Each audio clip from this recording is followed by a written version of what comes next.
క్రీస్తునందు ప్రియులారా, చేరువచ్చిన మీ అందరికీ మరొకసారి నా నిండు వందనాలు తెలియజేస్తూ సబ్జెక్ట్లోకి వెళుతున్నాను.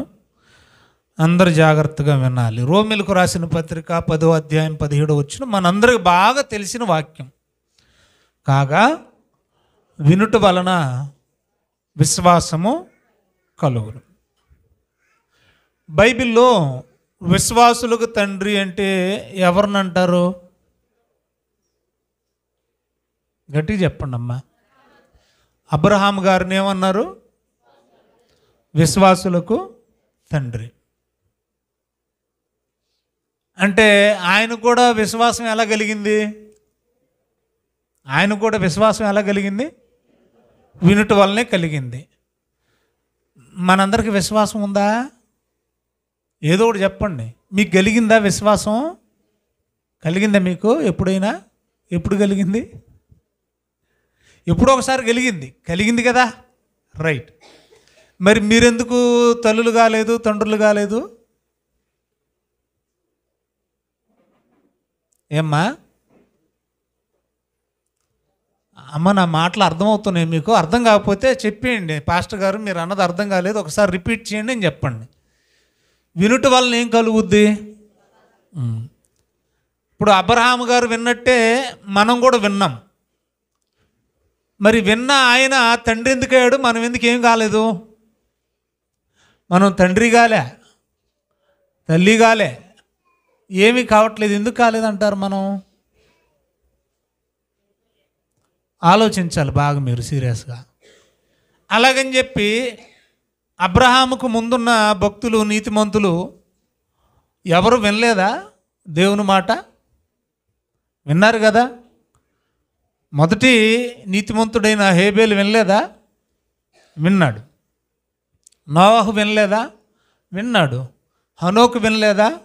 విన్నాడు. భక్తులు ఉన్నారు కదా. అబ్రహాముకు ముందు భక్తులు లేరా? ఉన్నారు. అబ్రహాము తర్వాత భక్తులు లేరా?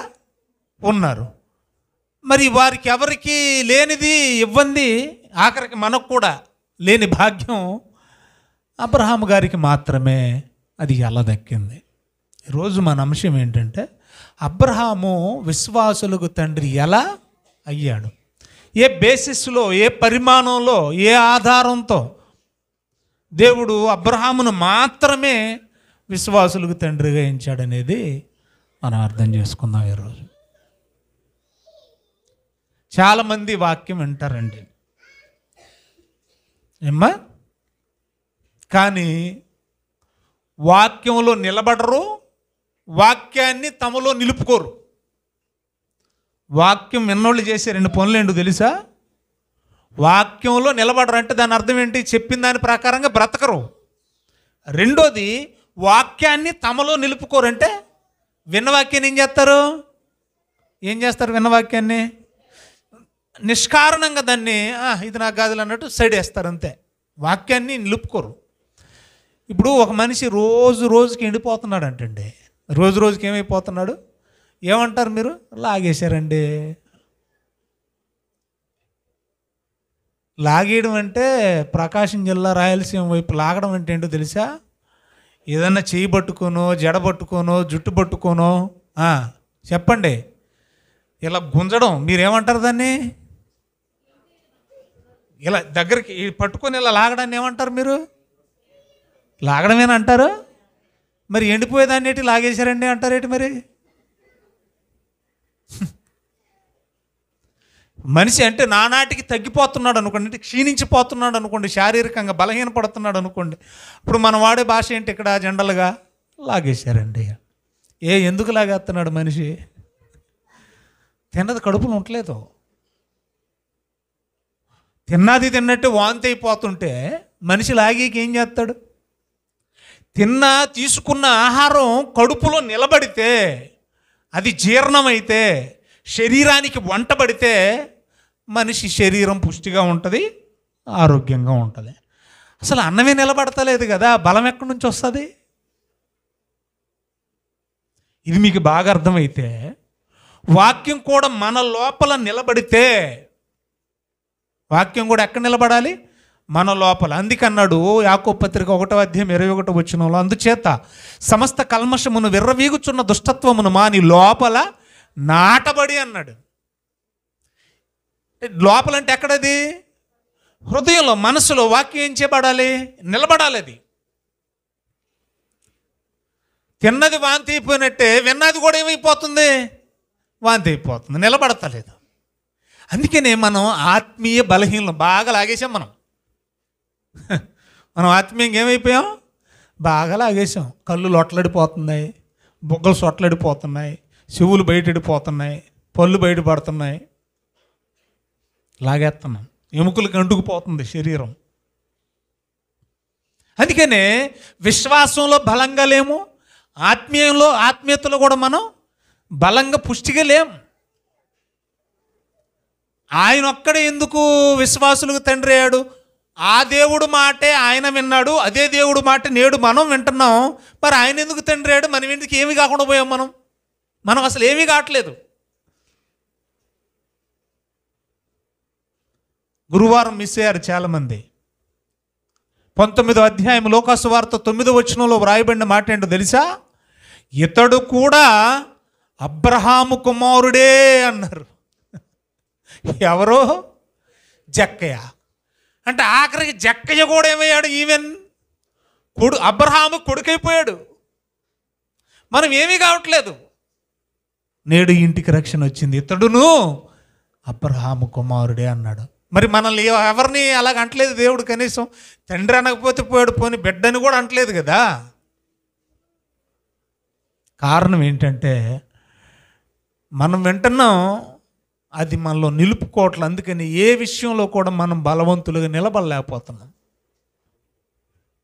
అందరికి బాగా తెలిసిన వాక్యం యోహాను మొదటి పత్రిక 2వ అధ్యాయం మనం చదువుతుంటే యవనస్తుల గురించి మాట్లాడుతుంది. కేవలం యవనస్తులు అనుకుంటే పొరపాటు. మనందరికీ వర్తించే మాట ఇది. 14వ వచనంలో వ్రాయబడిన మాట 3వ లైన్ నుంచి మీరు చదవండి. యవనస్తులారా మీరు బలవంతులు అన్నాడు. ఏమండి? యవనస్తులారా ఏమన్నాడు? మీరు బలం ఎలాగొచ్చుద్ది? ఇందాక చెప్పాను మీకు సూత్రం. తిన్నట్టు వాంతి అయిపోతే శరీరానికి ఏముండదు? బలం ఉండదు. యవనస్తులారా బలవంతులు అన్నాడు. అక్కడ బలం ఎలాగొచ్చింది వాళ్ళకి? అక్కడే రాశాడు, దేవుని వాక్యము ఎవరిలో నిలిచి ఉంటుందో వారు బలవంతులు అవుతారు. అంటే దేవుని వాక్యం మన హృదయంలో మనం ఏం చేయట్లేదు? నిలుపుకోవట్లే. వింటున్నాం, వదిలేస్తున్నాం. వాంతి చేసుకున్నట్టే. ఏమండి? వింటున్నాం, వదిలేస్తున్నాం అంటే ఏం చేసుకున్నట్టు? మనం వాంతింగ్ చేసుకున్నట్టు వదిలేస్తున్నాం సింపుల్గా. అందుకనే మనలో ఏ రకమైన బలం, శక్తి కనబడటంలే. కాబట్టి భక్తులు కొంతమందిని సపరేట్గా మనం ఈరోజు ప్రత్యేకంగా ఎందుకు చదువుకుంటున్నామంటే వాక్యాన్ని నిలుపుకున్నారు, వాక్య ప్రకారంగా నిలబడ్డారు వాళ్ళు. కాబట్టి వాళ్ళు గొప్పలు అయిపోయారు. మనం వాక్యంతో నింపుకోవట్లేదు, వాక్య ప్రకారంగా బ్రతకట్లేదు. అందుకని మనం ఏమీ కావట్లేదు ప్రియులారా. బైబిల్ మనం చదువుతుంటే హెబ్రీయులకు రాసిన పత్రిక అబ్రహాం ఒక్కడే విశ్వాసులకు తండ్రి ఎందుకయ్యాడు అనే ప్రశ్నకు సమాధానం వెతుకుతుంటే 11వ అధ్యాయం 17వ వచనంలో ఆయన గురించి వ్రాయబడిన మాట ఒకసారి అందరం చదువుదామండి. అబ్రహాము శోధింపబడి పరీక్షింపబడి అక్కడి నుంచి విశ్వాసమును బట్టి ఆగుదాం. ఇస్సాకును బలిగర్పించాడు అని అంటే అయిపోను. కానీ దానికి ముందు ఒక పదం వాడాడు. మన టాపిక్ ఏంటి అందరు చెప్పండి, అందరికీ మనసులో ఉండిపోవాలి ఈ సబ్జెక్ట్. అబ్రహాము గారు మాత్రమే విశ్వాసులకు తండ్రి ఎందుకాడు? ఎందుకంటే ఆయనకు ముందు ఉన్నారు విశ్వాసులు, ఆయన తర్వాత కూడా ఉన్నారు విశ్వాసులు. ఆయన మాత్రమే ఎందుకు తండ్రి అయ్యాడు? అది మనకు వచ్చినది, దానికి ఆన్సర్ వెతుకుతున్నాం. ఇప్పుడు ఇక్కడ ఈ సందర్భాన్ని రాస్తుంది అపోస్తుడైన పౌలు గారు. ఎప్పుడో క్రీస్తుకు పూర్వం కొన్ని వందల సంవత్సరాల క్రితం జరిగిన చరిత్ర గుర్తు చేస్తున్నాడు. వాస్తవానికి ఆ సందర్భాన్ని పౌలు కూడా చూడలే. పౌలు ఎప్పుడు నిన్న మొన్న పుట్టినవాడు, మొదటి శతాబ్దంలో. అది జరిగింది ఎప్పుడు? అబ్రహాం సందర్భం క్రీస్తుకు పూర్వం దాదాపుగా 2000కు పైమాటే. అప్పుడెప్పుడో జరిగిన చరిత్ర పౌలు గారు ఇప్పుడు చెప్తున్నాడు. ఏమని చెప్తున్నాడు? అబ్రహాము కుమారుణ్ణి బలిచ్చాడు అంటే అయిపోను, కానీ బలిచ్చాడు అనే దానికి ముందు ఒక మాట సంబోధించాడు చూడండి. అబ్రహాము విశ్వాసమును బట్టి, చదవండి గట్టి, మొదటి నుంచి చదవండి. అబ్రహాము శోధింపబడి విశ్వాసమును బట్టి ఇస్సాకును బలిగా, బాగా ఆలోచిద్దాం, తెలిసింది కదా అని చెప్పేసి చెప్పకముందే వాంతి చేసేసుకోకండి. మీరు మింగండి కోత, వాక్యాన్ని ఏం చేయాలి? మింగండి, గొంతులోకి పోనే ఉండ లోపలికి. చదివేసింది నాకు తెలిసింది అనుకుంటే పొరపాటు, తెలియాల్సింది చాలా ఉంటుంది అక్కడ. విశ్వాసమును బట్టి ఇస్సాకును బలిగా అర్పించిననుంది. నిజం చెప్పండి, బలిగా అర్పించేశాడా? మామూలుగా అడుగుతున్నా. మోరియా కొండ మీదకి తీసుకెళ్ళి కట్టెల మీద పెట్టి కత్తితో చంపేశాడా? బలిచ్చాడా? మరి ఇక్కడ ఇచ్చాడనుంది, ఇచ్చాడనుంది కదండి. అంటే తీర్మానం చేసుకుంటూ ఇచ్చేసినట్టేనా? మీరు చర్చికి రిజిస్ట్రేషన్కి డబ్బులు ఇస్తానని తీర్మానం చేసుకోండి, ఇంక డబ్బులు ఇవ్వకండి. అదేటమ్మా అలాగ ఉన్నారా? ఏదో ఒకటి మాట్లాడండి అమ్మా. అంటే తీర్మానం చేసుకుంటే ఇచ్చినట్టేనా? మరి మనం చాలాసార్లు తీర్మానం అంటాం కదా, మనం బాబు మొక్కుబడి చేసుకున్నారంటే చెల్లించకపోతే శాపమండి అంటారు. మీరు మొక్కుబడి చేసుకున్నారంటే తీర్మానం చేసుకున్నట్టే కదా, ఇంక చెల్లించడం ఎందుకు? చెల్లించకపోతే శాపమండి అంటారు. మరి చెప్పండి అమ్మా. అంటే మనం జనరల్గా పదం వాడతాం తప్ప తీర్మానం అనే దానికి డెప్త్ మీనింగ్ ఉంటుంది, అది మనకు తెలియాలి. మనం శారీరకంగా లోక సంబంధంగా ప్రకృతి సంబంధంగా చూస్తే బైబిల్ అర్థం కాదు. ప్రకృతి సంబంధి అయిన మనుషుడికి ఆత్మ సంబంధమైన సంగతులు అర్థం కావు అని కొరింథీయులకు రాసిన మొదటి పత్రిక 2వ అధ్యాయంలో చదువుకున్నాం మనం. సరే, విషయానికి వచ్చి మనం ఆలోచిస్తే బలి ఇచ్చాడు అని ఉంది, కానీ వాస్తవంగా శారీరకంగా ఏం చేయలేదు, చంపేయలేదు, కానీ ఇచ్చేశాడు. దీన్ని ఎలా మనం తీసుకోవాలంటే 5వ అధ్యాయం మత్తయి సువార్తలో యేసు ప్రభు ఒక మాట అన్నాడు చూడండి. మీ అందరికీ బాగా తెలిసిందే, ఆనాటి యూదులకు కూడా బాగా తెలిసిన వచనమేది. 27, 28 వచనాలు చదివితే, వ్యభిచరించవద్దని పాత నిబంధనలో మోషే గారి ధర్మశాస్త్రం ద్వారా మీరు విన్నారు కదా అమ్మా, వింటున్నారు కదా. వ్యభిచారం అని దేన్ని అంటారంట పాత నిబంధనలో? శరీరము కలిస్తే ఏమవుద్ది? వ్యభిచారం. శరీరం కలవకుండా వ్యభిచారం అవదట. కానీ కొత్త నిబంధనలోకి వచ్చేసరికి యేసు ప్రభు ఏమంటున్నాడు చూడండి. ఇస్సాకును బలిచ్చాడా అని అంటే ఇవ్వలేదు అని అంటారు, కానీ ఇచ్చాడని ఉంది బైబిల్. ఇప్పుడే మనం చదువుకున్నాం 11-17 ఏమని ఉంది? విశ్వాసమును బట్టి ఇచ్చేశాడు. ఆ కంటెంట్ మిస్ అవుద్ది. విశ్వాసమును బట్టి ఇచ్చేశాడు. విశ్వాసం అంటే ఏంటో ఈరోజు బాగా అర్థమవుతుంది చూడండి. ఇప్పుడు ఈ వాక్యాన్ని మనం చదివితే పాత నిబంధనలో శరీరం కలిస్తే వ్యభిచారం కదా. ఇప్పుడు నేను మీతో చెప్పున్నదేమనగా అని వ్యభిచారానికి డెఫినేషన్ ఇస్తున్నాడు చూడన్నా. ఒక స్త్రీని మోహపు చూపుతో చూస్తేనే వ్యభిచారం అన్నాడు. అంటే చేస్తే వ్యభిచారం కాదా? చేసిన వ్యభిచారమే. చెప్పండి, చూసిన వ్యభిచారం. అంటే చేయడానికి మూలమేంటో చెప్తున్నాడు ఇక్కడ. అలాగే మూలాలకు వెళ్ళి మనం ఆలోచన చేస్తే అబ్రహాము కుమారుణ్ణి ఇచ్చే విషయంలో మూలంలోనే సక్సెస్ అయిపోయాడు. మూలంలోనే ఏమైపోయాడు? సక్సెస్ అయిపోయాడు. మూలం ఏంటి? తీర్మానం, నిశ్చయం, నిర్ణయం. అనుకున్నాడు, మనసులో అనుకున్నాడు. ఏం చేశాడంట? మనిషిని ముట్టకపోయినా మనసులో అనుకున్నాడు ఏమైపోయాడు? వ్యభిచారి అయిపోయాడు. సో ఇక్కడ కూడా దేవుడు అడిగాడు, ఇంక వేరే సాకు లేదు, వేరే రీజన్ లేదు, వేరే కారణం లేదు, ఇచ్చేయాలంతే, ఫిక్స్ అది. మీకు ఒక చిన్న ఎగ్జాంపుల్ చెప్తానండి. చిన్నోడా రా, నీకెందుకు సుబ్బు, నీకు అన్నం పెడతాను అన్నాను. అన్నం అనగానే వాడు ఒకటి ఫిక్స్ అయిపోయాడు. ఇంకా తెల్లా అన్నం అంటే మీరేమనుకుంటారు చెప్పండి? మామూలుగా బియ్యం బియ్యం అంటే ఎలాగ ఉంటాయి? తెల్లగా ఉంటాయి, వండితే కొంత ఉబ్బుతాయి. ఫిక్స్ అయిపోయాడు. ఏంటి? అన్నం అనగానే తెల్ల బియ్యం అనేది ఫిక్స్ అయిపోయాడు. అర్థమైంది మీకు? అలాగే ఒకటి అనుకున్న తర్వాత అది మైండ్లో ఫిక్స్ అయిపోద్ది. దేవుడికి ఇవ్వాలి అని అంటే ఇచ్చేసాం, అయిపోయింది. సో ఇస్సాకును బలిచ్చాడా లేదా అని మనం ఆలోచన చేస్తే బైబిల్ చక్కగా వ్రాయబడింది. ఏమనింది? విశ్వాసమును బట్టి ఇచ్చేశాడు. లిటరల్గా శారీరకంగా ఇవ్వలేదు, విశ్వాసమును బట్టి ఏం చేశాడు? ఇచ్చేశాడు. మరి విశ్వాసం అంటే ఏంటి?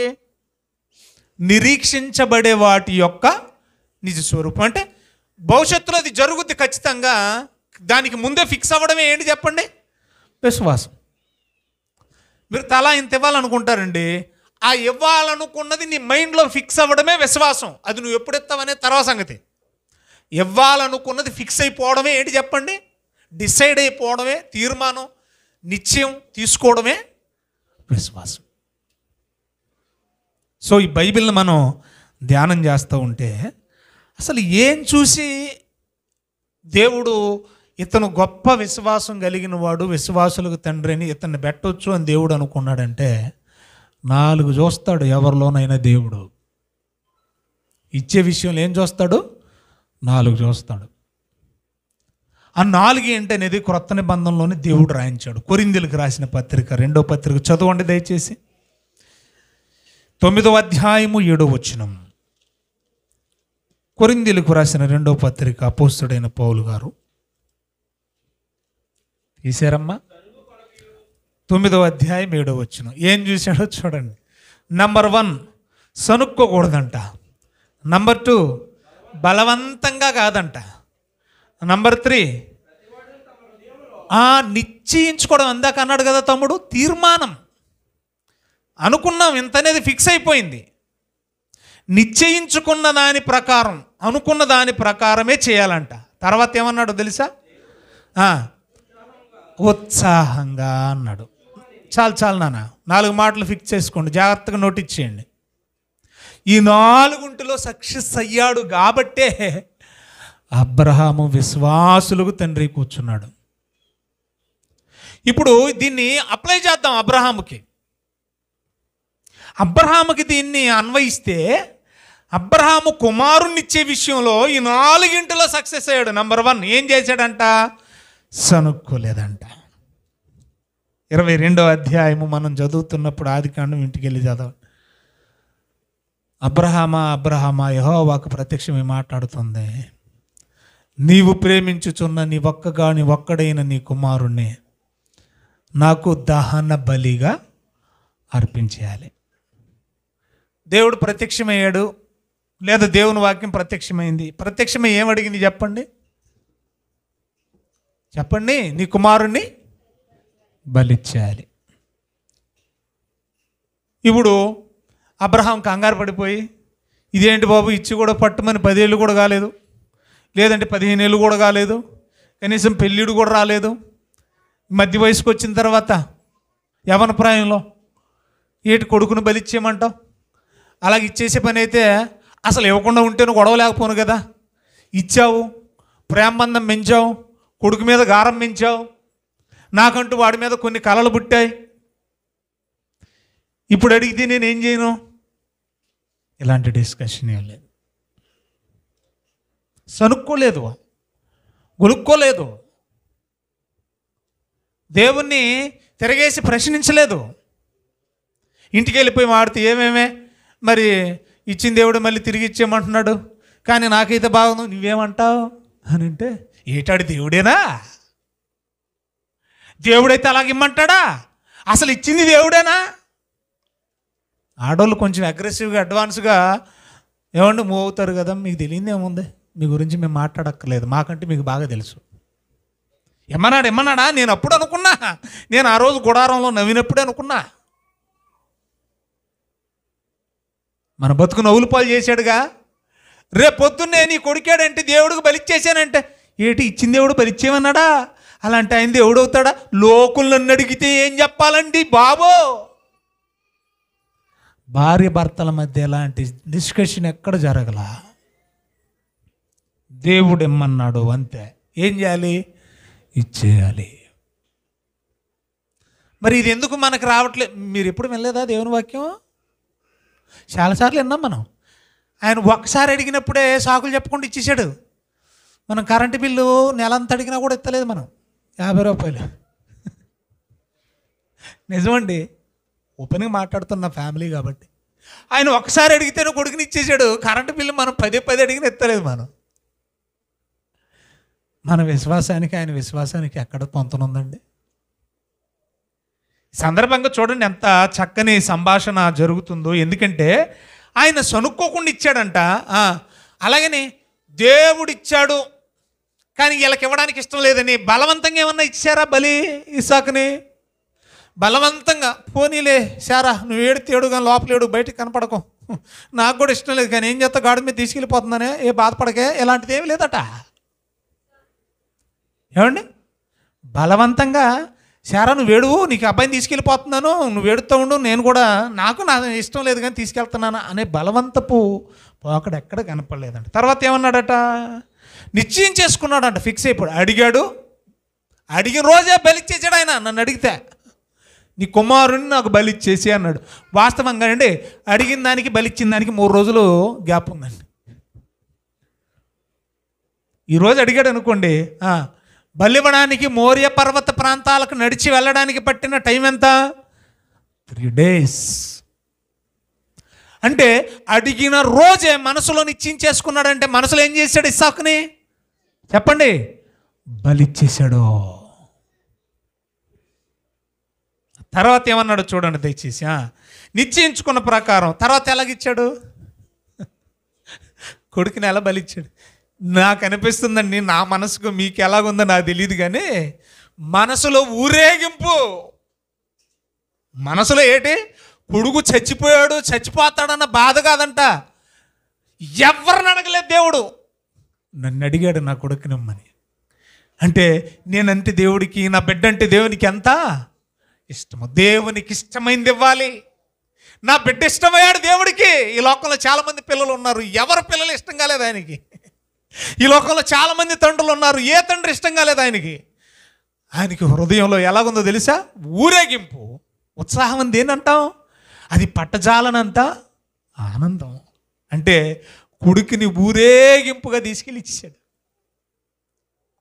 అంటే ఇచ్చే విషయంలో, కుమారుణ్ణి అడగంగానే ఇచ్చే విషయంలో ఆయన ఏం కనపడుతున్నాయి? 1 సనుక్కోలేదు, 2 బలవంతంగా ఇవ్వలేదు, 3 ఫిక్స్ అయిపోయాడు, 4వది ఉత్సాహంగా తీసుకెళ్ళి. పోనీ కొడుకు దగ్గర కూడా చూద్దాం మనం. ఆ తండ్రినే ఎందుకు అడిగాడు, ఆ కొడుకునే ఎందుకు ఇమ్మన్నాడు అని అంటే, ఇప్పుడు కొడుకులో కూడా అలాంటి గొప్ప లక్షణాలే ఉండి తీరాలి. చాలామంది అంటే పిక్చర్స్లో కూడా చూపించారు, కనీసం నూగు మీసాలు కూడా లేవు. ఎవరికి? ఇస్సాక్కి కదా. నీకిష్టమైనది పాట మనందరికి బాగా తెలుసు కదా. ఆ పాటలో కూడా బుడ్డోని పెట్టారు. ఎంత బుడ్డోని? ఇస్సాకు ఎంత బుడ్డోడు? ఎంత బుడ్డోడా? కాదండి, ఇస్సాకు పెద్దోడేనండి. ఇస్సాకు పెద్దోడని మీరు ఎలా చెప్తారండి? బైబిల్ చెప్పింది. బైబిల్ ఏమని చెప్పింది?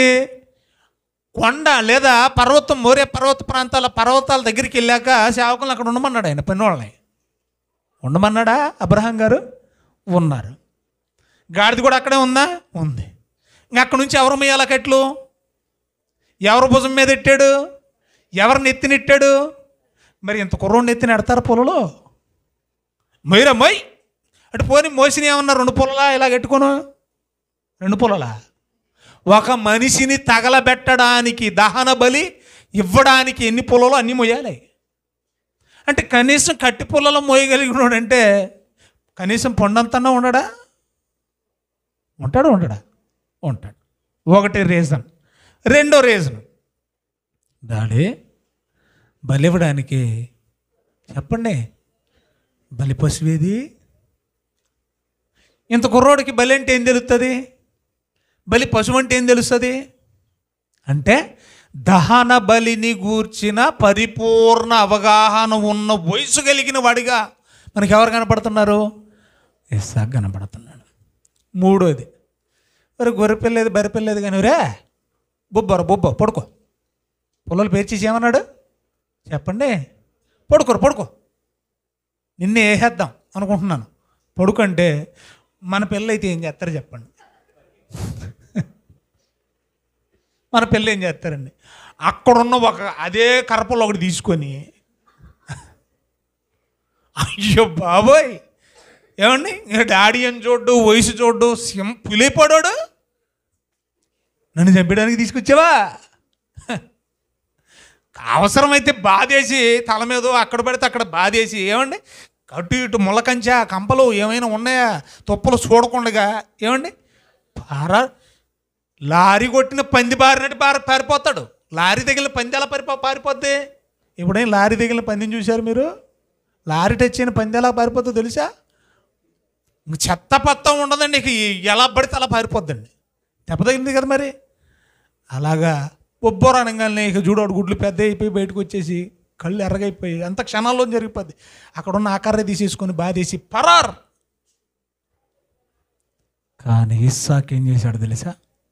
పడుకొని ఆయన అంటే అలాగే డాడీ.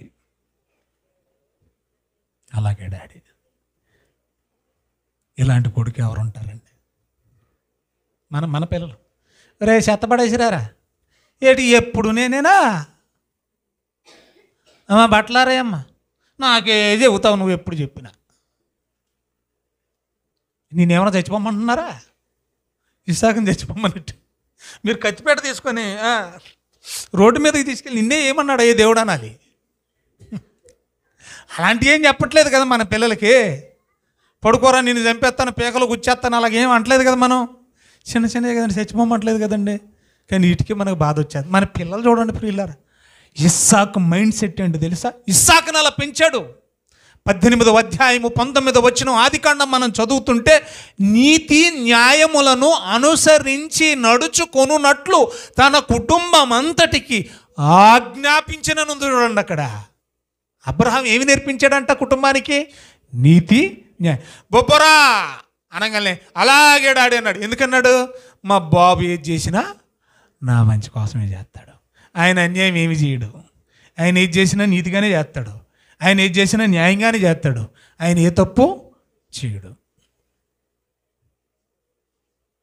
ఏమి ఫ్యామిలీ అండి బాబు! ఆ ఫ్యామిలీ ఎక్కడ దొరుకుద్దండి బాబు ఇలాంటి ఫ్యామిలీ? కాబట్టి ఇస్సాకు కూడా గొప్పవాడే, శారా గొప్పదే. ఇంకా సందేహం లేదు, వాళ్ళకి సంకోచం లేదు, బలవంతం లేదు. అడిగాడు ఇచ్చేయాలి అంతే, ఇక వేరే ఆలోచన ఏమీ లేదు. కానీ మనం 100 రకాలుగా ఆలోచిస్తాం. ఇవ్వకముందు ఆలోచిస్తాం, ఇచ్చాక కూడా ఆలోచిస్తాం. 10 రూపాయలు ఎక్కువ ఇచ్చినా కూడా అనవసరంగా ఇచ్చామని బాధపడతా ఉంటాం మనం. ఇవ్వకముందు ఆలోచిస్తాం, ఇచ్చాక కూడా ఆలోచిస్తాం మనం. కానీ వీళ్ళు ఇవ్వడానికి ముందు ఆలోచించలేదు. దేవుడు అడిగాడు, ఫిక్స్ అయిపోయాడు అంతే. అందుకన్నాడు విశ్వాసమును బట్టి బలి ఇచ్చేశాడు. బలి ఏం చేశాడు? ఇచ్చేశాడు. ఎందుకంటే కొడుకును కూడా దృష్టిలో పెట్టుకొని ఆలోచించాలి మీరు.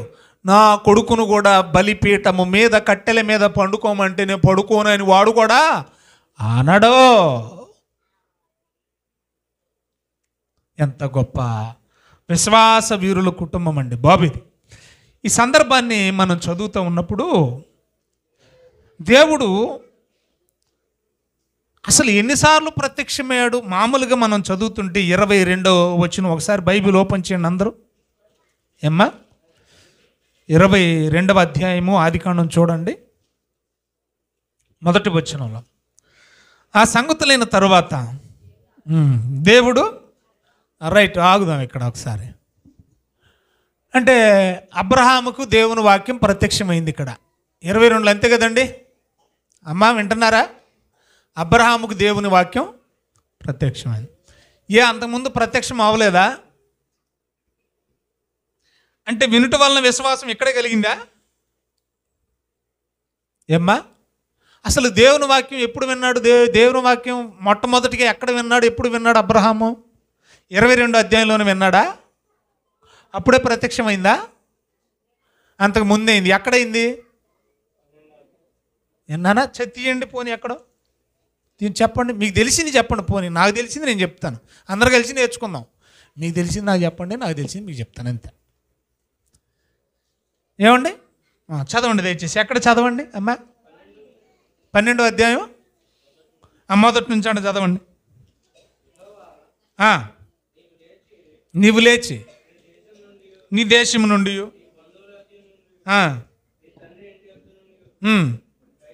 బయలుదేరి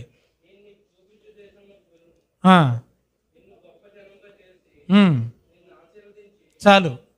మామూలుగా ఇప్పుడు ఇక్కడ దేవుని వాక్యం ప్రత్యక్షమైంది ఆయనకి 22లోనే కాదు 12వ అధ్యాయంలో కూడా. అంతకు ముందే దేవుని వాక్యం ఆయనకి ఏమైంది? వినాలి వినాలి వినాలి.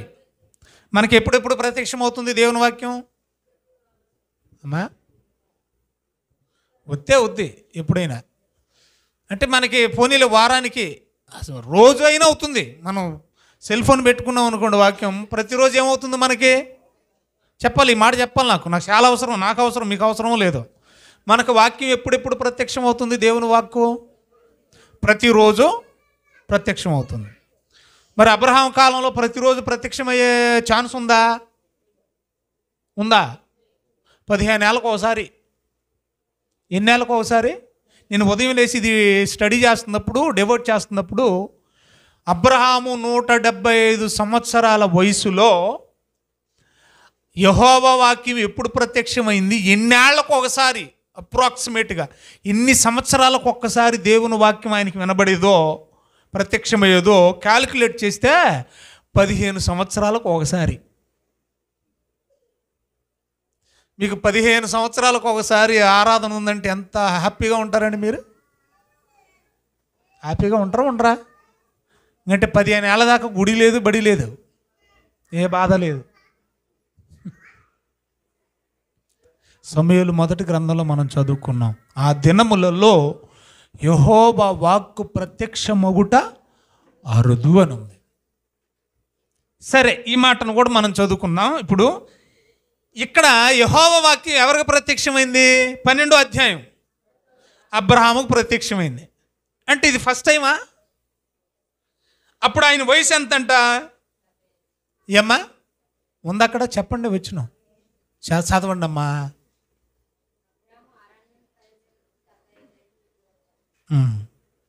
వచ్చిన చెప్పకే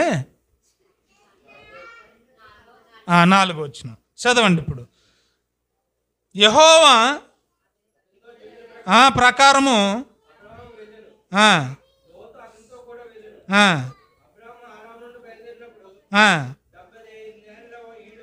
ఎంత? నాకు అర్థం కాలే. 72 75? సరే, బాగా చెప్పారు, మంచిది. చూద్దాం అయితే. ఎక్కడున్నప్పుడు ప్రత్యక్షమయ్యాడు దేవుడు? ఇప్పుడే కదండి మీరు చదివేశారు.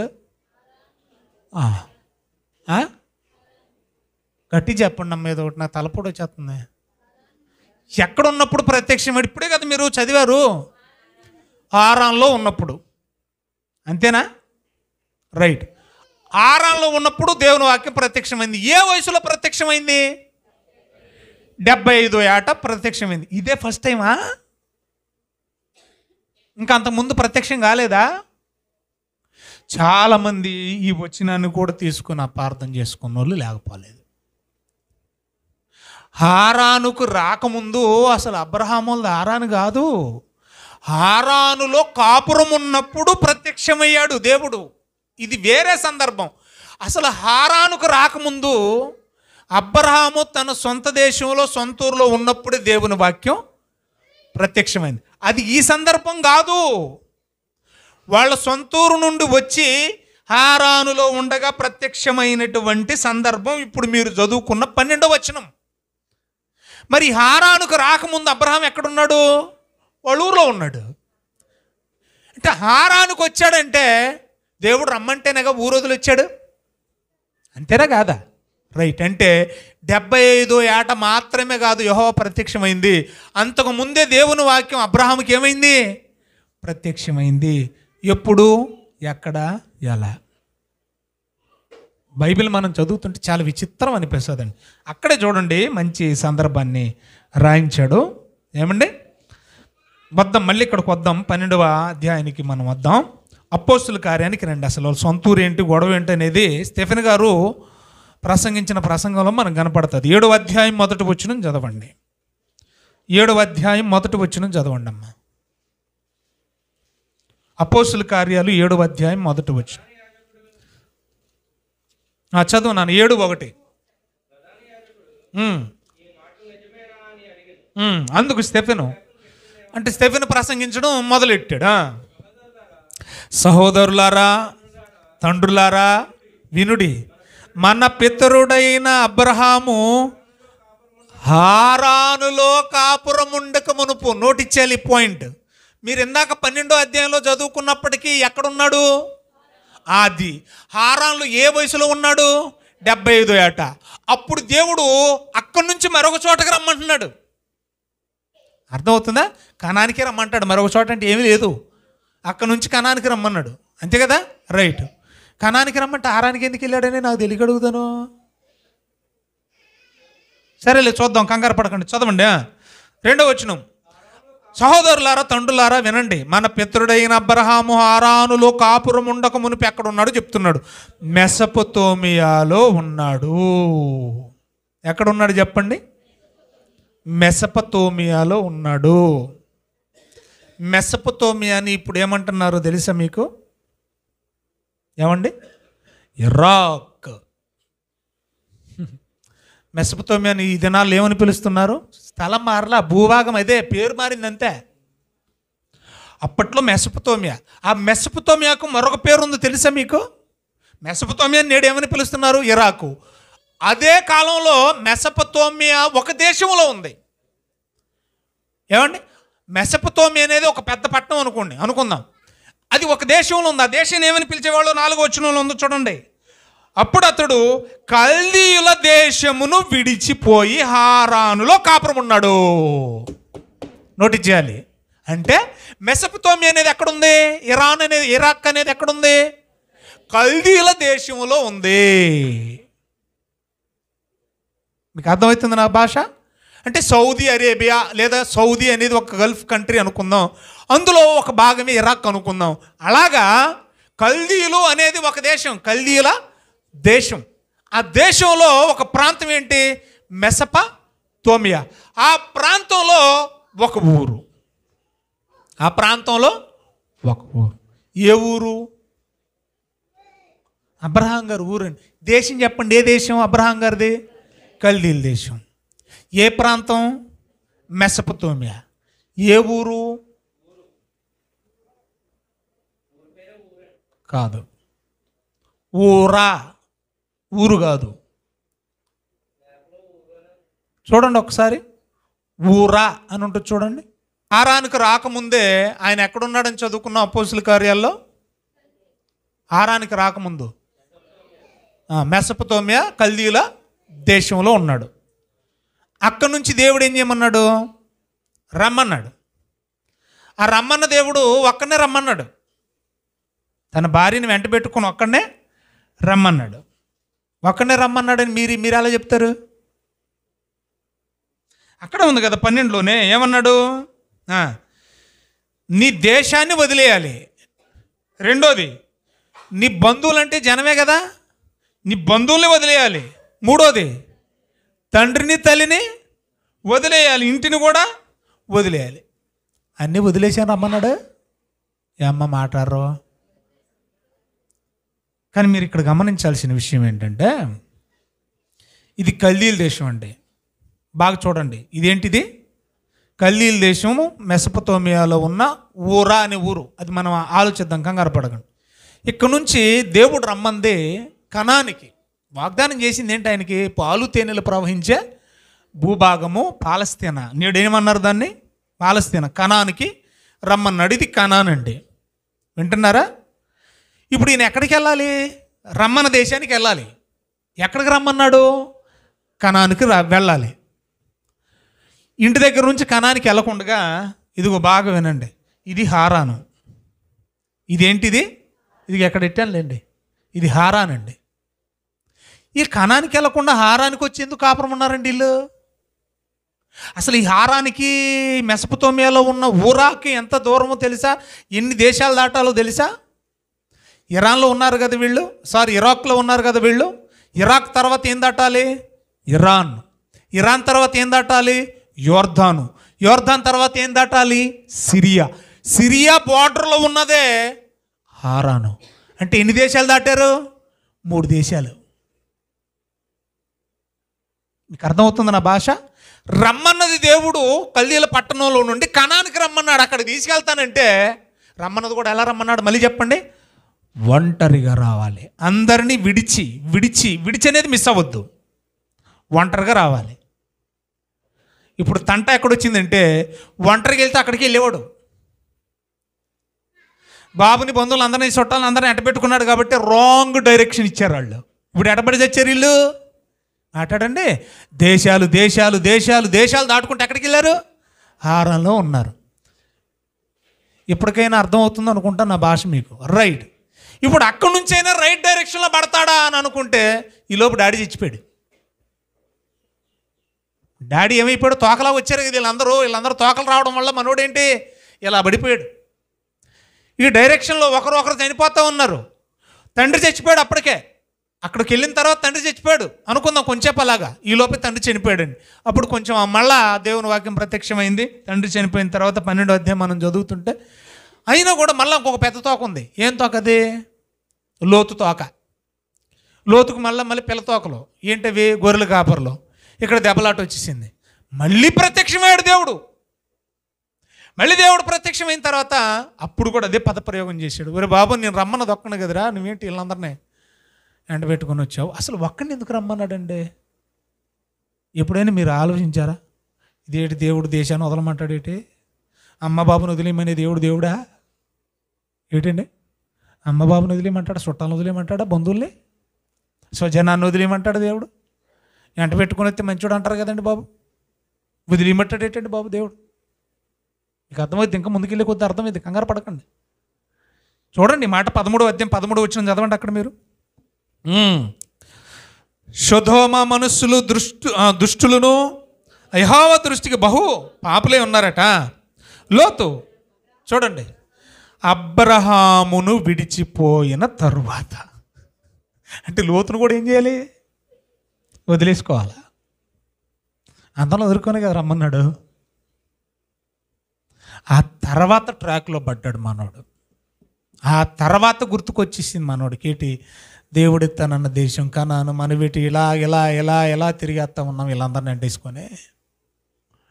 తర్వాత బాగా అర్థమైంది. వెంటనే పిలిచిన వెంటనే ఏమండి విశ్వాసులకు తండ్రి అయిపోలేదండి, చాలా పరీక్షలు జరిగాయండి బాబు. ఎంత భయంకరమైన, మీరు అనుకోవచ్చు కొడుకుని బలిచ్చిన పరీక్ష అనుకోవచ్చు. మీరు ఇంటిని ఎవరైనా వదులుకుంటారా? ఆస్తిని ఎవరైనా వదులుకుంటారా? దేశాన్ని ఎవరైనా వదులుకుంటారా? సంపదను ఎవరైనా వదులుకుంటారా? జనాన్ని ఎవరైనా వదులుకుంటారా? అంత విశ్వాసం మనకుందా? వదిలేసుకున్నంత విశ్వాసం. 4 రోజులు అమ్మ బాబులు వదిలేసి దూరంగా ఉంటేనే ఉండలేం మనం. భర్త ఉండలేడు, భార్య ఉండలేదు, తల్లిదండ్రులు ఉండలేరు పిల్లల గురించి. దేవుని కోసం విడిచిపెట్టుకునే విశ్వాసం, ఏదైనా వదులుకునే విశ్వాసం. ప్రాణాలే కాదంట, డబ్బే ఆస్తే కాదంట, దేవుని కోసం ఏదైనా వదులుకునే విశ్వాసం. ఎన్ని పరీక్షలు జరుగుతున్నాయి అనుకుంటున్నారు అబ్రహాముకి? ఈ సందర్భాన్ని మనం చదువుతూ ఉంటే చూడండి, 27వ వచనం నుండి నేను చదువుతున్నానమ్మా, జాగ్రత్తగా నోట్ చేయండి. 24 నుంచి.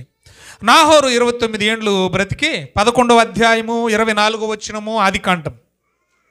నాహోరు 29 ఏండ్లు బ్రతికి తెరహును అన్నాడు. నాహోరు తెరహును కన్న తర్వాత 119 ఏళ్ళు బతికాడు, కుమారులను కుమార్తెలను కన్నాడు. 26. తెరహు 70 ఏళ్ళు బ్రతికి అబ్రహాము చూడండి నాహోరు హారానును కనెను. ఇప్పుడు ఇక్కడ అబ్రహాము తండ్రి ఎవరు? తెరహు. తెరహు ముగ్గురు గనేశాడట. ఆ ముగ్గురు ఎవరట? Abraham, Nahor, Haran. రైట్. ఇప్పుడు అబ్రహాము, నాహోరు, హారానుకు తండ్రి ఎవరు? తెరహు. Very good. ఇప్పుడు చూడండి, తెరహు వంశావళి ఇదే, అంటే అబ్రహాము తండ్రి వంశావళి గురించి మాట్లాడుతున్నాడు. 27వ వచనం. తెరహు అబ్రహామును, నాహోరును, హారాన్ను కన్న తర్వాత హారాను ఎవరంట? హారాను అంటే ఆఖరోడు, మూడోవాడు. హారాను ఎవరిని కన్నాడు? లోతుని కన్నాడు. హారాను తాను పుట్టిన దేశమందలి అక్కడ చూడండి, హారాను ఎక్కడ పుట్టాడట? కల్దీల ఊరా. ఏ ఊరు వాళ్ళది? అది ఊరా. ఊరా. మళ్ళీ నోటీస్ చేయండి. దేశం ఏది? ప్రాంతం ఏది? మెసొపొతామియా. అదొక ఏరియా. ఊరేది? ఊరా. కంటిన్యూ చేద్దాం. చదవండి. ఊరా అనే పట్టణములో తన తండ్రి అయిన తెరహు కంటే ముందుగా, అంటే కొడుకు ఏమయ్యాడట? తండ్రి కంటే ముందుగానే చచ్చిపోయాడు. మూడు ఆయన. చదువుదామండి. అబ్రహాము నాహోరును వివాహం చేసుకుని ఇద్దరు, అబ్రహాము నాహోరు ఇద్దరు ఏం చేశారంట? ఇద్దరు కొడుకులు మిగిలిన వాళ్ళు పెళ్లి చేసుకున్నారంట. అబ్రహాము భార్య పేరేమో శారాయి, నాహోరు భార్య పేరేమో మిల్కా. అండ్ వీళ్ళిద్దరి గురించి మాట్లాడాడు. ఇప్పుడు డైరెక్ట్ వచ్చి మనం ఆలోచన చేద్దాం. కంటిన్యూ చేయండి. 31వ వచనం. తెరహు చదవండి. తెరహు అంటే ఎవరు? అబ్రహాము గారి తండ్రి. తెరహు తన కుమారుడగు అబ్రహామును, తన కుమారుడు అనగా హారాను కుమారుడుగు లోతును, తన కుమారుడుగు అబ్రహాము భార్య అయిన శారాయిని, అంటే అతను తన కోడలు అవుద్దాం అనమాట, ఆమెను తీసుకొని కనానుకు వెళ్ళుటకు. అసలుకి ఇక్కడికి మీకు అర్థమవుతుందా? దేవుడు ఎక్కడున్నప్పుడు పిలిచాడు? హారాన్లో ఉన్నప్పుడు రమ్మనిలే కనానికి. కల్దీల పట్టణములో ఊరా అనే ఊర్లో ఉండగానే దేవుడు ఎక్కడికి రమ్మని పిలిచాడు అని ఉంది బైబిల్లో? కనానుకు రమ్మని పిలిచాడు. ఎలా రమ్మని పిలిచాడు? అందరినీ విడిచిపెట్టి రమ్మన్నాడు. ఎవరెవరిని ఎంట పెట్టుకొస్తున్నాడు? ఇంకా అందరిని బామర్తులు అందరిని అంటే మన భాషలో మాట్లాడుతున్నానండి. అయిపోయింది. చదవండి దయచేసి. కల్దీల పట్టణాన్ని విడిచిపెట్టి బయలుదేరమ్మంటే వాళ్ళు బయలుదేరి ఎక్కడికి వెళ్ళిపోయారు? మరి ఇది కనానికి కదా వెళ్ళలే, రాంగ్ ట్రాక్కి వెళ్ళిపోయారు. సరేలేండి, అలాగైతే అక్కడ నివసించారట. తెరహు బ్రతికిన దినములన్నీ 205 ఏళ్ళు. ఎన్నేళ్ళు? 205 సంవత్సరాలు బతికాడు అబ్రహాం డాడీ. ఆ తర్వాత ఏమైందంటే తెరహు పుట్టుగయా, చచ్చిపోయాడు. అప్పుడు హారానుకొచ్చి కాపురం ఉన్న తర్వాత తెరహు చనిపోయాడు. హారాన్లో తెరహు చనిపోయిన తర్వాత, ఒరే బాబు నువ్వు రూట్ మ్యాప్ మిస్ అయ్యావురా అని అంటే, అలాగా డాడీ, ఇంకా మిస్సులోనే ఉన్నావు నువ్వు, ఇంకా నీకు ఒకడు ఉన్నాడు వెనకాల, ఏమేం చేయాలి డాడీ? ఆ లోతును సమస్తాన్ని అందరిని విడిచిపెట్టి ఖచ్చితంగా నీవు రావాలి. విడిచిపెట్టి వెళ్ళాడా? వెళ్ళలేదా? వెళ్ళాడు. ఏమండి మీకు అర్థం కావడం? విడిచిపెట్టడం అనేది చిన్నగా ఏదో చదివేసుకున్నాం మనం అలా. ఇప్పుడు ఇక్కడ చిన్న బిడ్డ ఎవరున్నారు ఇక్కడ? బాగా అభి ఉన్నాడు కదా, సురేష్ వాళ్ళ బాబు. వాడికి 5 స్టార్ చాక్లెట్. విడిచిపెట్టడం గురించి మాట్లాడుతున్నానండి, ఎగ్జాంపుల్ చెప్తాను. 5 స్టార్ చాక్లెట్ ఇచ్చాడు వాళ్ళ డాడీ. ఇచ్చాడు కదా. వద్దు పడేయ్ అన్నాడు వాళ్ళ డాడీ. ఏమన్నాడు? పడేయ్ అన్నాడు. అంతే. వాడు ఏం చేస్తాడు మీరు చెప్పండి? మామూలుగా వాడికి 5 స్టార్ చాక్లెట్ అంటే ఇష్టం, ఇచ్చాడండి. పడేయ్ వద్దు, మనకి వద్దంటే వద్దు, అంతే పడేయ్ అన్నాడు. ఏం చేస్తారు చెప్పండి? పడేయడు. ఎందుకని? పడేయమని ఎందుకు చెప్తున్నాడు? ఏమండి? ఒరే ఒక్క చాక్లెట్ కాదురా, 5 స్టార్ చాక్లెట్ కంపెనీ ఇద్దాం అనుకుంటున్నాను నీకు, ఫ్యాక్టరీ. ఏమంటున్నాడు డాడీ? ఏమంటున్నాడు? ఎందుకు పడేయమంటున్నాడు? 5 స్టార్ చాక్లెట్ ఒక్కటే కాదురా నాయన, నీకు అది పడేయరాదు, వద్దురా, నీకు ఒక్కదాంతో తృప్తి నీకు.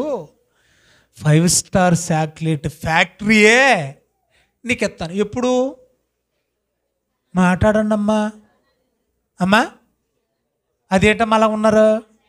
ఎప్పుడు ఎత్తాడు ఫ్యాక్టరీ? అది ఒక్కటి పడేస్తే, పడేయమన్నప్పుడు ఆ మాట విని ఒక్కటి పడేస్తే ఏమవుతాడు? చాక్లెట్ కంపెనీ ఓనర్ అవుతాడు. వాడు ఏమవుతలేదు. ఎందుకని? పడేయమంటే పడేస్తలేంటి, చెప్పిన మాట వింటాలి. ఇప్పుడు అబ్రహాం దగ్గరకు వచ్చి మీరు ఆలోచించండి. 4 పాయింట్స్ 12వ అధ్యాయానికి రండి. 2-3 మాటలు చెప్పి నేను ముగిస్తాను. చూడండి దయచేసి. 12వ అధ్యాయంలోకి రండి దయచేసి. చదవండి నాన్న. మొదటి వచనం. నీవు లేచి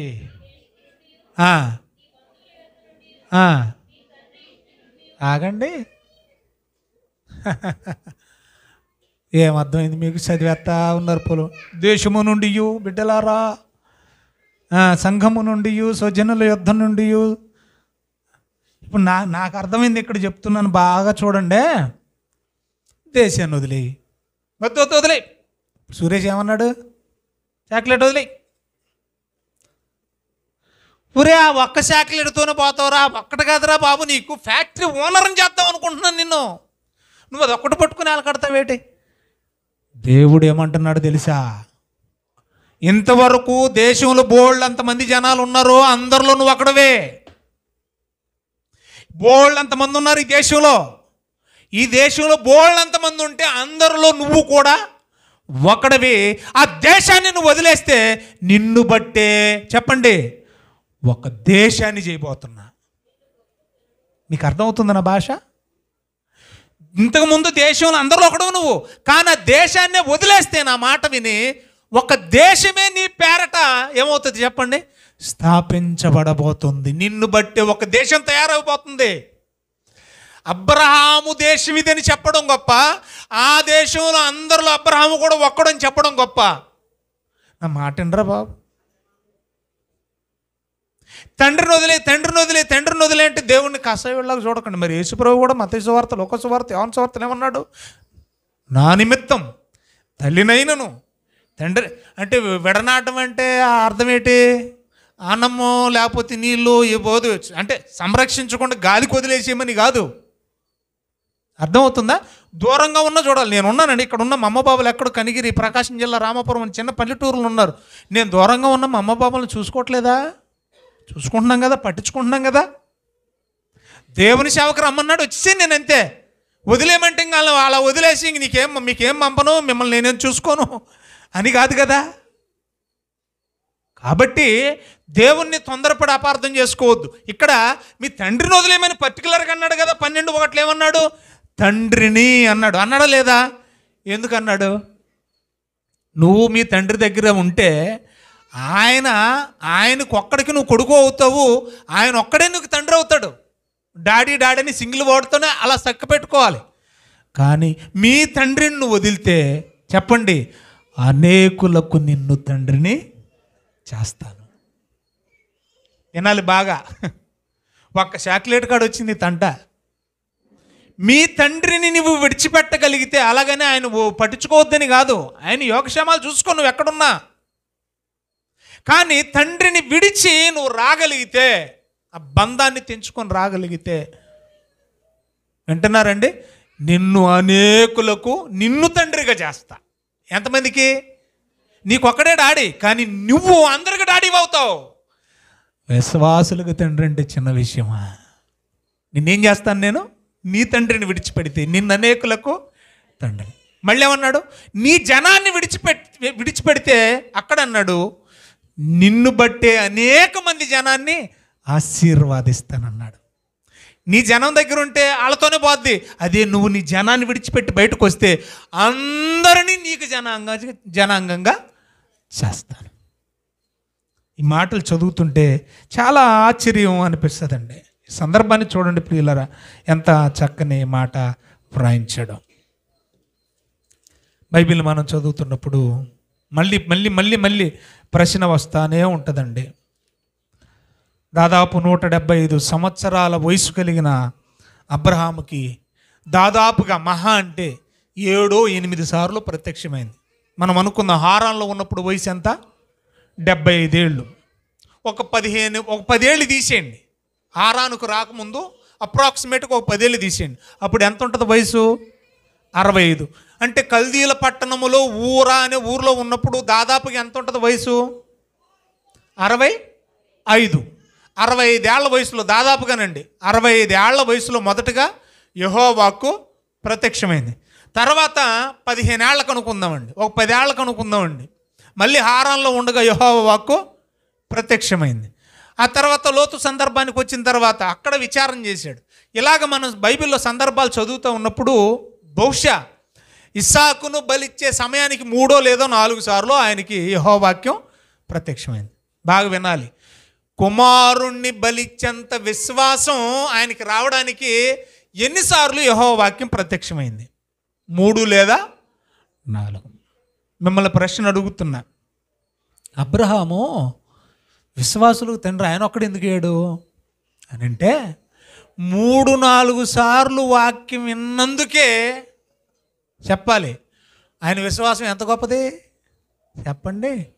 కుమారుణ్ణి బలిచ్చేంత గొప్ప విశ్వాసాడు. మనం ఎన్నేళ్ళ నుంచి అంటున్నా? 7 నాళ్ళు కాదు, ఎన్నేళ్ళ నుంచి అంటున్నాం? మనకి ఎన్నేళ్లుగా ప్రత్యక్షం అవుతుంది యెహోవా వాక్కు? చెప్పండి అమ్మా. 7 ఏళ్ళే, 20 ఏళ్ళు, 30 ఏళ్ళు, 40 ఏళ్ళు, 50 ఏళ్ళు. ఏం బలిచ్చే విశ్వాసం ఉంది మీలో? ఏమి బలి ఇవ్వమండి. అవసరమైతే ఆయన్నే బలి అయిపోమ్మనండి. ఆయన కూడా బలి అయిపోయాడు కదండి, ఆయన కూడా బలి అయిపోయాడు కదా. విచిత్రం ఏంటంటే అసలు అబ్రహాము విశ్వాసులకు తండ్రి ఎందుకు అయ్యాడంటే ఇప్పుడు చెప్తున్నాడు చూడండి దయచేసి. ఎండింగ్ వర్స్ ఇవి. హెబ్రీయులకు రాసిన పత్రిక తీశారా? 11వ అధ్యాయం 17 చదివాం కదా ఇందాక, 18 చదవండి ఇప్పుడు. హెబ్రీయులకు రాసిన పత్రిక ముగింపుకు వచ్చాం. 11వ అధ్యాయం 18వ వచనం. అందరు తీయండమ్మా, నన్ను కూడా తీనివ్వండి. చదవండి అమ్మా. 18 11, 18 చదవండి. 17 చదివేశాం. 18 లేదా? కలిసి ఉన్నాయా? చదవండి అయితే, కలిసే చదవండి. అబ్రహాము శోధింపబడి, అక్కడి నుంచి చదవమ్మా.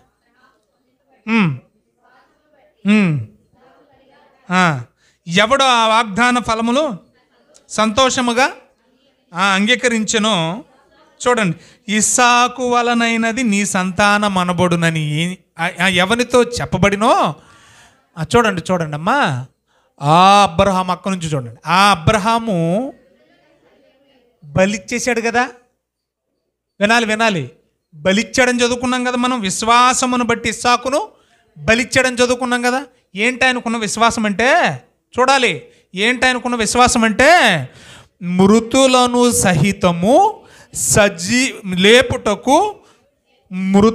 సహితము లేపుటకు దేవుడు శక్తిమంతుడని ఎంచిన వాడై తన ఏక కుమారుని అర్పించాడు. ఇక్కడ మీకేం అర్థమైంది? అబ్రహాం విశ్వాసులకు తండ్రి ఎలాగయ్యాడు? ఇక్కడ ఉంది ఆన్సర్, చెప్పండి.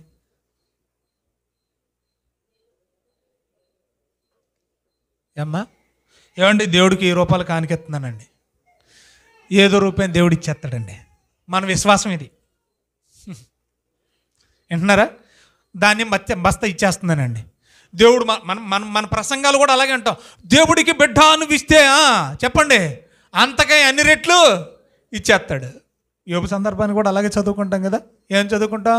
రెట్టింపు పిల్లల్ని ఇచ్చేసాడు దేవుడు. ఎవరికి? యోబు గారికి. దేవుడు కూడా కానికిస్తే మనకి దేవుడు ఏం చేస్తాడంట? రెట్టింపు ఇస్తాడు. ఏమిస్తాడు అనవసరం, కానీ ఏదో 1 రూపాయలు ఇచ్చేస్తాడు. ఎవరి విశ్వాసం ఇది? మన విశ్వాసం. కానీ అబ్రహాం విశ్వాసం ఏంటో తెలుసా? ఆ సందర్భాన్ని కొడుకుని బలిచ్చేయమన్నాడు కదా, బలిచ్చేస్తాం. బలిచ్చాక ఏం చేయాలి? కట్ల మీద పెట్టి కాల్చేయాలి కదా. అడిగిన బలి ఏం బలి? మామూలు బలి కాదు, దహన బలి. కాల్చేసాక ఏముంటుంది? దేవుడు నాకు బూడిద ఇచ్చేస్తాడు. మన విశ్వాసం ఎలా ఉంటుందో తెలుసా? కాల్చేసి ఏముంటుంది? నా బూడిద తప్ప బూడిదెత్తాడు, అది ఇది కాదంటే ఆయన బొగ్గులు ఉంటాయి. మన విశ్వాసం ఏంటి? కొడుకుని బెలిమ్మంటే కాల్చేశాక బూడిద అది తెచ్చుకుని ఎక్కడ చోట కలిపేసుకోవాలి మనం. దేవుడు బూడిదెత్తాడు, లేకపోతే ఏదో ఒకటి ఎత్తాడులే, లేకపోతే ఎవరికన్నా బిడ్డనో ఇచ్చేస్తాడేమోలే, ఎవరికన్నా బిడ్డనో మనకి ఇచ్చేస్తాడేమోలే, లేకపోతే బొగ్గులు ఇచ్చేస్తాడులే. ఇది కాదంట. నేను ఏ కొడుకునైతే బలిస్తానో అదే కుమారుణ్ణి నాకు నా కుమారుడు అన్నాడు చూడండి దయచేసి అక్కడ. తన ఏక కుమారుణ్ణి, ఇంకొకరిని కాదు, బూడిది కాదు, బొగ్గులు కాదు. ఆయన విశ్వాసం ఏంటో తెలుసా? నేనిచ్చిన కొడుకునే, నా ఒక్కగానొక్క కొడుకునే మళ్ళా బ్రతికించి నా బిడ్డనే నాకు ఇస్తాడు. అది అబ్రహాం విశ్వాసం. ఏదో ఒకటి ఇచ్చేస్తాలే, ఏది ఇచ్చేనేమో రెట్టింపెత్తాడు, ఇలాంటి ఈ విశ్వాసం కాదు అయింది. నేనిచ్చిన నా ఒక్క కొడుకునే, ఆ బిడ్డనే మళ్ళీ. ఎందుకు అంత గొప్పోడు అయ్యాడండి? ఏమంటే అలాంటి సందర్భం ఎక్కడైనా జరిగిందా? ఏంటి మాట్లాడండి అమ్మా. ఇప్పుడు సువార్త అంటే ఏంటి చెప్పండి నాకు. యేసు ప్రభు మరణం, సమాధి, పునరుద్ధానం. ఇది విశ్వసించడమే లేదా నమ్మడమే ఏంటి చెప్పండి? మన రక్షణకు ఆధారం, విశ్వాసానికి ఆధారం. ఓకే, నీకు ముందు ఒక ఎగ్జాంపుల్ ఉంది కదా. యేసు ప్రభు మరణించాడు, చెప్పండి, ముందు జరిగింది కదా. మరణించాడు, సమాధి చేయబడ్డాడు, తిరిగి లేచాడు. కాబట్టి దీన్ని ఏం చేస్తున్నాం మనం? నమ్ముతున్నాం. అంటే మన విశ్వాసానికి చెప్పండి ముందే సందర్భం అనేది జరిగింది కాబట్టి నమ్మాం. ముందు జరిగింది కాబట్టి ఏం చేసాం? నమ్మాం. తబిత చచ్చిపోయింది, బతికింది. లాజరు చనిపోయాడు, బతికాడు. నాయన విధవరాలి కుమారుడు చనిపోయాడు, బతికాడు. తర్వాత శతాధిపతి కుమార్తె చనిపోయింది, బతికింది. అంటే చచ్చిపోయిన వాళ్ళు బతికిన సందర్భం చరిత్రలో ఉంది, మనకు ముందుంది, మనకు ముందు జరిగినాయి కాబట్టి మనం ఏం చేస్తున్నాం? నిరీక్షిస్తున్నాం, నమ్ముతున్నాం, విశ్వసిస్తున్నాం. కానీ అబ్రహాము విశ్వాసులకు తండ్రి ఎందుకు అయ్యాడంటే మరి ముందు అలాంటిది ఎక్కడ జరగలేదే. ఏంటిది అలాంటిదంటే? ఏంటిది? చచ్చిపోయిన వాళ్ళు ఎక్కడ తిరిగి లేవలేదే. అందుకనే చివరి మాట ప్రార్థన చేసుకుందాం. రోమిలకు రాసిన పత్రిక 4వ అధ్యాయము 18వ వచనం. రోమిలకు రాసిన పత్రిక 4వ అధ్యాయము 18వ వచనం. అందరం తీద్దామండి, ప్రార్థన చేసుకుందాం. అమ్మా దయచేసి అందరూ బైబిల్ ఓపెన్ చేయాలి. 4:18 అమ్మ చదువురా తల్లి. నీ సంతానము ఇలాగు ఉండునని చెప్పిన దానిని బట్టి తాననేక జనములకు తండ్రి అగునట్లు. అక్కడి నుంచి నోటిచ్చేయండి. నిరీక్షణకు ఆధారము లేనప్పుడే అతను నమ్మాడట. అంటే ఏమి లేదంట ఆయన నమ్మటానికి. మనం చనిపోయిన వాళ్ళు తిరిగి లేస్తారు అనడానికి ఆధారం ఉంది. మనకు ముందు చనిపోయిన వాళ్ళు తిరిగి లేచారు కాబట్టి. చచ్చిపోయినోడు బతుకుతాడు అనడానికి ఇస్సాకుకు ముందు చనిపోయి తిరిగి బతికిన వాళ్ళు ఎవరు లేరు. అంటే ఆయన నమ్మడానికి ఆధారం కూడా ముందు ఏమీ లేదు. నిరీక్షణకు ఆధారము లేనప్పుడే అబ్రహాం ఏం చేశాడంటే దేవుణ్ణి నమ్మాడు. ఏమని నమ్మాడు? ఏమండి, నోవాహు 3వ కొడుకు చచ్చిపోయాడు, ఆయన బతికించాడు కదా, నా కొడుకును కూడా బతికెత్తాలని అనుకోవడానికి లేదంట అక్కడ. అంతకుముందు ఎవరు చచ్చిపోలేదు, చనిపోయిన వాళ్ళు తిరిగి బతకలేదు. అలాంటి ఆధారమే లేనప్పుడు అబ్రహాం ఏం చేశాడంట? నేనిచ్చిన కొడుకునే, నా ఒక్కగానొక్క కుమారుణ్ణి, నా కొడుకునే మళ్ళీ తిరిగి నాకు ఇస్తాడు. అబ్రహాం విశ్వాసం. అందుకనే దేవుడు అడిగింది ఇస్తాడు. ఏమండి, అడిగింది ఇవ్వాలి, ఆ ఇచ్చిందే మళ్ళీ దేవుడు తిరిగి నాకు ఇచ్చిందే తిరిగి ఇస్తాడని విశ్వాసం ఉండాలి. అందుకనే నేను గత వారం మొన్న గురువారం కూడా బైబిల్ స్టడీలో చెప్పింది అదే. జక్కయ్య 19వ అధ్యాయము లోకాసువార్త 9వ వచనంలో ఇతడును అబ్రహాము కుమారుడేనైనా పొట్టి జక్కయ్య గురించి ఎందుకు చెప్పాడంటే అబ్రహాములో ఉన్న క్వాలిటీ చూశాడు. నేను 3 మాటలు చెప్పాను. ఎవరు మిస్ అవ్వకుండా అప్లోడ్ చేస్తాను యూట్యూబ్లో. జక్కయ్య అబ్రహాము కుమారుడు ఎలాగయ్యాడు? విశ్వాసమును బట్టి. అబ్రహాము విశ్వాసపు అడుగు జాడల్లో నడిచేవారందరూ ఎవరైనా ఉంది? అబ్రహాము కుమారులే. రెఫరెన్స్లు కూడా కోట్ చేశాను నేను. నమ్మికను బట్టి కూడా ఆయన ఎలాంటి నమ్మకం, ఎలాంటి విశ్వాసం దేవుని మీద కలిగి ఉన్నాడో ఆ విశ్వాసం కలిగిన వారందరూ కూడా అబ్రహాము కుమారులే. యేసుక్రీస్తును తన హృదయంలోకి చేర్చుకొని రక్షణకు పాత్రులయ్యే వాళ్ళందరూ కూడా నేడు ఇంటికి రక్షణ వచ్చింది, అందుకే ఇతను కూడా అబ్రహాము కుమారుడు. రక్షణను బట్టి కూడా అబ్రహాము సంతానం అవుతారట. అక్కడ జక్కేలో ఏం చూశాడంటే దేవుడు వద్దన్నది మానేశాడు, చేయమన్నది ఖచ్చితంగా చేశాడు. అబ్రహాం చేసింది అదే, వద్దన్నది మానేశాడు, వదిలేమన్నది వదిలేశాడు, చేయమన్నది చేశాడు. కాబట్టి సుదీర్ఘమైన ఈ ప్రయాణంలో ఈరోజు కూడా మనం చాలా సంగతులు నేర్చుకున్నాం. దేవుడు ప్రత్యక్షమైన హారాన్లో ఉన్నప్పుడు మాత్రమే కాదు, మొట్టమొదటిగా ఊరు కల్దీల పట్టణంలో ఏమండి మెసొపొతేమియాలో ఉన్నప్పుడు దేవుడు ప్రత్యక్షమయ్యాడు. ఆ తర్వాత హారానికి వచ్చాక ప్రత్యక్షమయ్యాడు. ఆ తర్వాత మళ్ళీ లోతు సందర్భంలో ప్రత్యక్షమవుతున్నాడు. ఆ తర్వాత మరలా కుమారుని బలిమ్మన్నప్పుడు ప్రత్యక్షమవుతున్నాడు. ఆ తర్వాత బలిపీఠం కట్టిన సందర్భాల్లో ప్రత్యక్షమవుతూనే ఉన్నాడు దేవుడు 15 ఏళ్లకు ఒక్కసారి.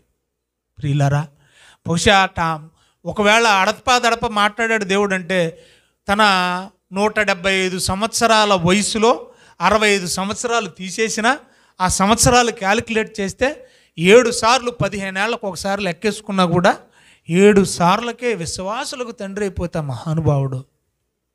దేవుడు రోజు మనతో మాట్లాడుతున్నాడు, కానీ మనం ఏమీ కాలేకపోతున్నాం. కనీసం అబ్రహాము పిల్లలు మీరు అని దేవుడు మనల్ని అనగలడా? 8వ అధ్యాయము యోహాను సువార్త మనం చదువుతుంటే మేము అబ్రహాం సంతానం సంకలు కొట్టేసుకుంటున్నారట. నోర్మిండే, అబ్రహాములో ఉన్న క్రియలు మీలో లేవో, మీరు అపవాది సంతానం, మీరు మీ తండ్రి అగు అపవాది పిల్లలు అనేసాడు. అంత మాట అనేసావు, నీకు దెయ్యం పట్టింది అన్నారట. మరి అబ్రహాములో ఉన్న క్రియలు మీలో లేవే. అబ్రహాము నన్ను చంపాలనుకోలేదు, కానీ మీరు నన్ను చంప వెదకుచున్నారు. అబ్రహాము తన కొడుకు నా కోసం చంపాలనుకున్నాడు, మీరు నన్ను చంపాలనుకుంటున్నారు. అబ్రహాము తన జీవితాన్ని నా కోసం, తన కుమారుణ్ణి, తన గారాల కుమారుణ్ణి, ప్రేమించిన కుమారుణ్ణి నాకు బలి ఇవ్వాలనుకుంటుంటే మీరు నన్ను బలి ఇవ్వాలనుకుంటున్నారు.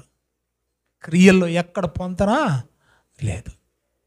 ఇందు మూలంగా అబ్రహాము విశ్వాసం ఎంత గొప్పదంటే తనకు ముందు చనిపోయిన వాళ్ళు తిరిగి బ్రతికిన దాఖలాలు లేవు. అయినా కూడా నిరీక్షణకు ఆధారం లేకపోయినా కూడా దేవుడు, నా బిడ్డని, నా ఒక్కగానొక్క బిడ్డని, నేను ప్రేమించే బిడ్డని, అదే బిడ్డని తిరిగి మళ్ళీ నాకు ఇస్తాడు. దేవుడి మాటలు మన వినికిల్లో ఫలింపజేయనుగాక. ఆమేన్. కళ్ళు మూసుకొని తల్ల వంచండి. ప్రభు అయిన యేసు తాను అప్పగింపబడిన రాత్రి ఒక రొట్టెను పట్టుకుని దాన్ని విరిచి, ఇది మీ కొరకైన నా శరీరం, దీన్ని తిన్నప్పుడల్లా నన్ను జ్ఞాపకం చేసుకున్నాడని చెప్పాను. ఆయన శరీరం కోసం ప్రార్థన చేసుకుందాం. మరి మన మధ్యలో అన్నయ్య ఇజ్రాయేల్ అన్నయ్య ఉన్నాడు, క్లుప్తంగా ప్రార్థన చేస్తారు. ఆయన శరీరం